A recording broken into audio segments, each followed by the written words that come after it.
प्रधानमंत्री नरेंद्र मोदी के दौरे और ग्रेटर नोएडा में यूपी इंटरनेशनल ट्रेड शो 2025 के उद्घाटन को लेकर सरकार इसे एक विकास और निवेश का उत्सव बता रही है।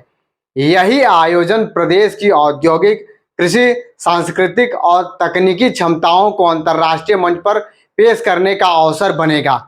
रूस जैसे साझेदार देश की भागीदारी और एआई से लेकर स्टार्टअप्स तक की झलक इस बात का संदेश देती है कि उत्तर प्रदेश को लोकल से ग्लोबल बनाने की दिशा में गंभीर कोशिश हो रही है।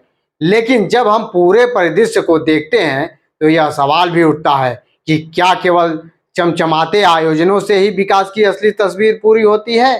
देश के दूसरे छोर पर लद्दाख में हजारों लोग अपने अधिकारों और पहचान की सुरक्षा को लेकर लगातार आंदोलनरत हैं।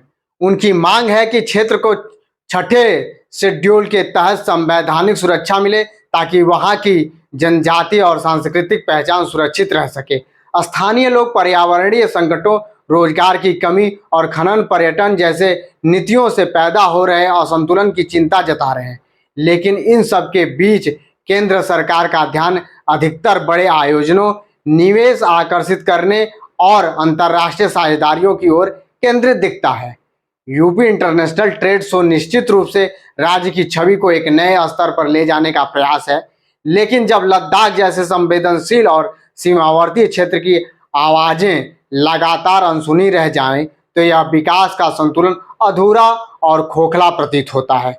जो सरकार अपने आयोजनों में नवाचार, संस्कृति का संदेश दे रही है, वह अगर जनता की वास्तविक मांगों और संघर्षों को अनदेखा करे तो लोकतांत्रिक संवाद पर प्रश्न चिन्ह लगाना स्वाभाविक है। आज आवश्यकता इस बात की है कि विकास की परिभाषा केवल चमकदार प्रदर्शनियों और अंतर्राष्ट्रीय साझेदारियों तक सीमित न रहे, बल्कि उसमें उन झलकों और समुदायों को भी हिस्सेदारी सुनिश्चित हो जो स्वयं को उपेक्षित महसूस कर रहे हैं। यदि सरकार ट्रेड शो जैसे पहलों को जमीनी जरूरतों और जन आंदोलन की आवाज को जोड़ सके, तभी यह प्रयास सचमुच संपूर्ण भारत के विकास पर प्रतिबिंब कहलाएगा।